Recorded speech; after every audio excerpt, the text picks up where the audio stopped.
May 13th, 1900, Volume 3, The Weight of the Privation of Jesus. I continue in the same state, and maybe even worse, though I do as much as I can to remain peaceful, without getting disturbed, because so obedience wants. But in spite of this, I do not cease to feel the weight of the abandonment that presses upon me and reaches the point of crushing me. Oh God, what state is this? Tell me at least, where have I offended you? What is the cause of it? Ah, Lord, if you want to continue this way, I think I will not be able to endure any more. Then he made himself seen for just a little, and placing a hand under my chin in the act of compassionating me, told me, "Poor daughter, how you have reduced yourself." And sharing his pains with me, he disappeared like lightning, leaving me more afflicted than before, as if he had not come. Or rather, I feel as if he had not come for a long time, and I feel such affliction that though I live, my living is a continuous agonizing. Ah, Lord, lend me help, and do not leave me in abandonment, though I deserve it. May 13th, 1924, Volume 16. True adoration consists of the accord of the human will with the divine. The true model of adoration is the Most Holy Trinity. The divine will connects everything in unity. I was doing my usual prayers, and while I was abandoning all of myself in the arms of the Supreme Will, in it I intended to do my adorations to the Divine Majesty. And my Jesus, moving in my interior, took my poor soul in his arms, and raising it between heaven and earth, adored with me the Supreme Being. And then he said to me, "My daughter, true and perfect adoration is in the complete accord of the union of the will of God with the soul. The more the soul makes her will and that of her Creator one, the more complete and perfect is her adoration. And if the human will is not done with the divine, even more if it is far away from God, it cannot be called adoration, but shadow, or colorless shade, which leaves not even a trace. And if the human will is not disposed to receive the kiss of the union of the Supreme Will, instead of adoration, it can be insult and contempt. The first act of adoration is to recognize the will of her Creator in order to do it. If this is not there, she adores with words, but in fact she insults and offends. And if you want to know the true and perfect model of adoration, come with me in the midst of the three divine persons. I don't know how, but Jesus held me more tightly and raised me higher into the midst of an unending light. I felt annihilated, but my annihilation was replaced by a divine life which unleashed from itself many different colors of beauty, of sanctity, of light, of goodness, of peace, of love, and so forth, in such a way that my nothingness was transformed by those divine colors to the extent of no longer being recognized, and of enamoring the very one who had so much embellished me. And my sweet Jesus continued, "Do you see, my daughter? The prime act of the divine persons is the perfect accord of our will. Our will is so unified that one cannot distinguish the will of one from that of the other, so much so that even though our persons are distinct, we are three, our will is one, and this one will produces a continuous act of perfect adoration. among the divine persons. One adores the others. This accord of will produces equality of sanctity, of light, of goodness, of beauty, of power, of love, and establishes in us the true reign of order and of peace, giving us immense joys and happinesses and infinite beatitudes. Therefore, the accord of the human will with the divine is the first link of connection between creator and creature, and from it the divine virtues descend into her, as within a channel, producing in her true adoration and perfect love for her Creator. And rising from within that same channel of connection, she receives the different shades of the divine qualities. And every time the soul rises in order to dive into this eternal will, she is embellished by and acquires as many more varieties of divine beauty. This is why I say that the soul who does my will is my amusement and my contentment. And in order to amuse myself, I keep the brush of my will in my hands, and as she dives into my will, I touch her up, and I amuse myself by impressing on her, with my touch, one more shade of my beauty, of my love, of my sanctity, and of all my qualities. So for me, being in her is like being in heaven. I find the same adoration of the divine persons, my will, my love. And since there is always something to give to the creature, I act now as a skillful painter, portraying my image in her, now as a master, teaching her the most high and sublime doctrines, now as a passionate lover, giving and wanting love. In sum, I use and perform all my arts to amuse myself with her. And when my love, offended by the creatures, cannot find a place in which to take refuge, a place in which to escape from those who follow me to give me death, or force me to turn back to the vault of the heavens, I take refuge in the soul who contains my will within herself, and there I find my power to defend me, my love loving me, my peace to give me rest. I find everything I want. Therefore my will connects everything together, heaven and earth and all goods, and it makes them one. And from this alone all possible imaginable goods are unleashed. So I can say that the soul who does my will is everything for me, and that I am everything for her.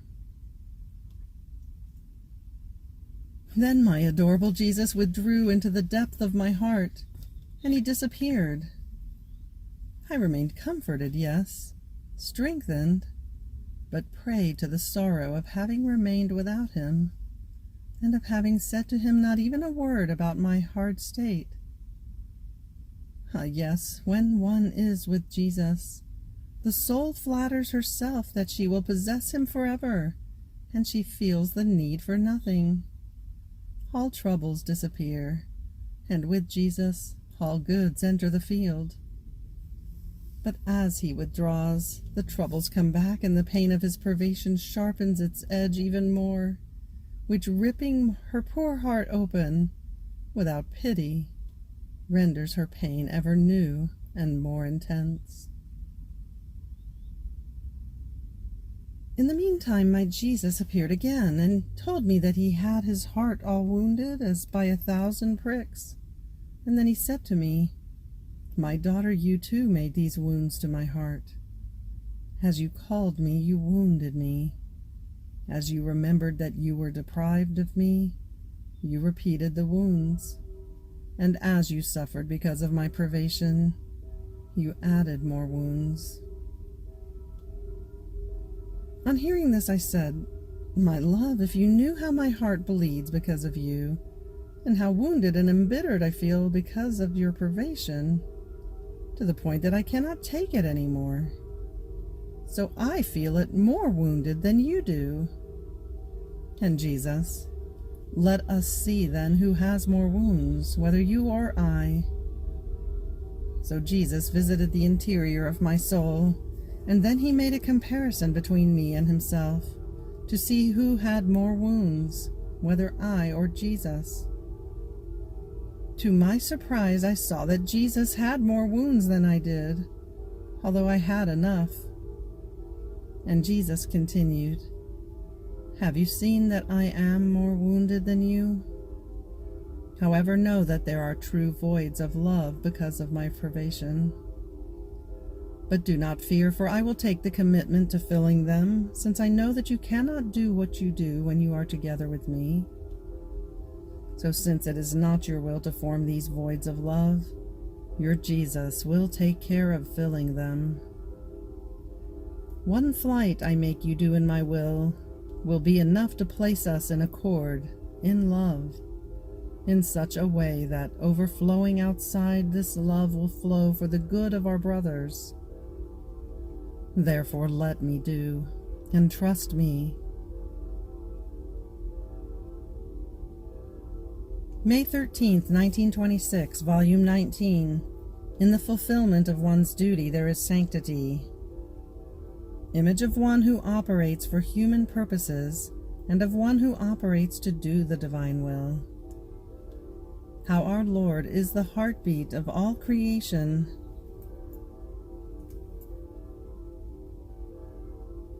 I was doing my usual adoration to my crucified Jesus, and while praying I felt my sweet Jesus near me.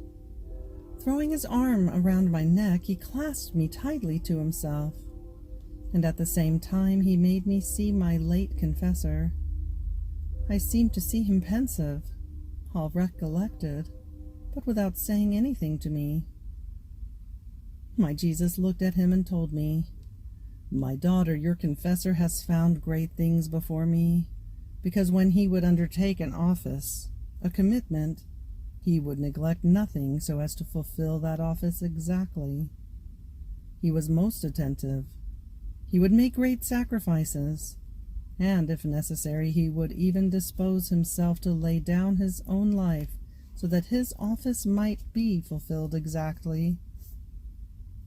He had a fear that, if he did not operate as befitted his office in the works entrusted to him, he himself might be an obstacle to the very work entrusted to him.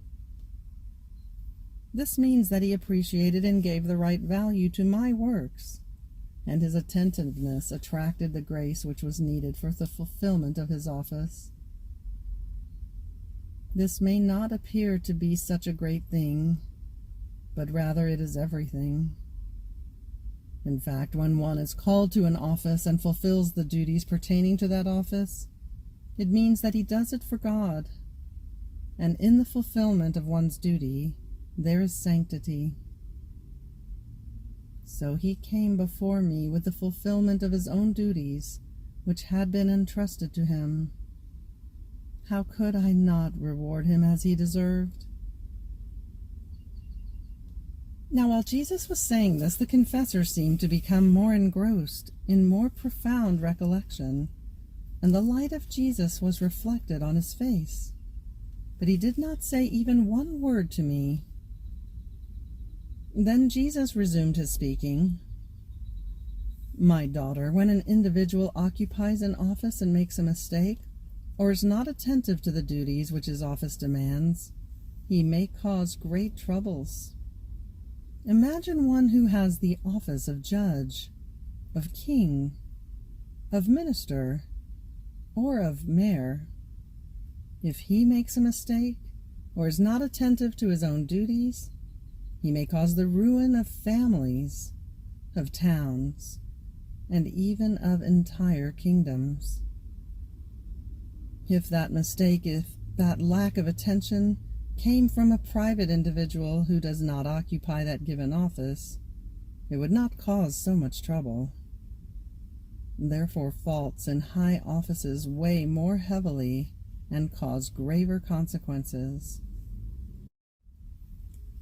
So when I call a confessor to give him an office, and in this office I entrust to him a work of mine, If I do not see attention and the fulfillment of his duties pertaining to that office, I give him neither the necessary grace nor enough light to make him comprehend all the importance of my work, nor can I trust him, because I see that he does not appreciate the work entrusted to him by me.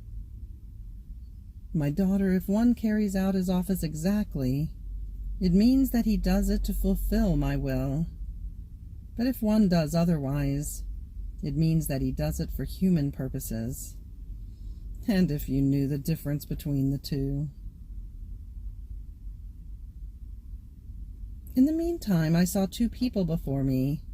One of them went on picking up rocks, old rags, rusty iron, pieces of clay, all things which are heavy and of very little value. Poor one, he struggled and sweated under the weight of that rubbish, more so since it did not give him the value necessary to satisfy his hunger. The other one went on picking up grains of diamond, little gems and precious stones, all things which are very light but of incalculable value. My sweet Jesus added, "The one who keeps picking up rubbish is the image of one who operates for human purposes. That which is human always carries the weight of matter. The other is the image of one who operates in order to do the divine will. What a difference between the two! The grains of diamond are my truths, the knowledges regarding my will, which, picked up by the soul, form as many diamonds for her. Now, if one loses some of that rubbish or does not pick it up, he will cause almost no harm. But if one loses or does not pick up one of these tiny grains of diamond, he will cause great harm, because they are of incalculable value, and they weigh as much as a god can weigh. And if it is lost because of someone who has the office of picking them up, what account will he not have to give, having caused the loss of a grain of infinite value, which could have done who knows how much good to the other creatures?" After this, my sweet Jesus placed his heart within me and made me feel his heartbeat, saying to me, "My daughter, I am the heartbeat of all creation. If my heartbeat were missing, life would be missing to all created things. Now I love so much one who lives in my will that I do not know how to be without her, and I want her together with me to do whatever I do. So you will palpitate together with me, and among the many prerogatives I will give you the prerogative of the heartbeat of all creation. In the heartbeat there is life, motion, heat. So you will be with me, giving life, motion, and heat to everything." As he was saying this, I felt myself moving and palpitating in all created things. And Jesus added, "One who lives in my will is inseparable from me, and I do not know how to be without her company. I do not want to be isolated, because company renders the works one undertakes more pleasant, more delightful, more beautiful. Therefore your company is necessary to me in order to break my isolation in which the other creatures leave me." May 13th, 1928, Volume 24. One who lives in the divine will has everything in her power. She is the new repeater of the acts of the Virgin, of the saints, and of our Lord. I was praying, and I felt I didn't know how to pray, or to love, or to thank Jesus. So I said to myself, how I would like to have in my power the love and the prayers of the Sovereign Lady and of all the saints, to be able to love and pray Jesus with her love, and with her prayers, and with those of the whole of heaven. And my blessed Jesus, moving in my interior, told me, "My daughter, when the soul lives in my divine will, she has everything in her power, because my will is the depository and the preserver of everything that my mamma and all the saints did. It is enough for her to want it, and to want to take what they did. That love runs to her. The prayers invest her. The virtues place themselves in order, waiting for those who have the honor of being called to give her the life of their acts, and to form for her their beautiful and refulgent crown. So the Queen of Heaven feels her love and her prayers being repeated, the saints their virtues by the creatures on earth. And oh, how they enjoy in seeing their acts being repeated again. There is no greater glory that can be given to the celestial inhabitants than to repeat their love, their prayers, their virtues. And I feel once again as if my mamma were there loving me and praying me. Their echo resounds in you, and as you repeat it, you make your echo resound in heaven, and all recognize their acts in your acts. Would you not feel honored if someone else repeated your acts and modeled his works on the model of yours? With what love would you not look at him? And if you knew how much I enjoy when I hear you say, I want to unite myself with the thoughts of Jesus, with his words, with his works and steps, so as to line up together with his thoughts, with his words, and so forth, over each thought, word, work, and steps of creatures, in order to repeat together for all and for each one what Jesus did with his thoughts, words, and everything else he did. There is nothing you did that I do not want to do myself, so as to repeat the love and all the good that Jesus did. I feel myself present on earth. I feel my acts being repeated by you, and I keep waiting, with so much love for the repetition of my acts, that I myself become actor and spectator in you, to enjoy them and take for myself the glory of my own life. Therefore the creature who lives and operates in my will is recognized by all heaven as bearer of divine joys for the whole of heaven, and keeping heaven open, she makes the celestial dew of graces, of light, of love, descend upon earth over all creatures. End of May 13th. Fiat.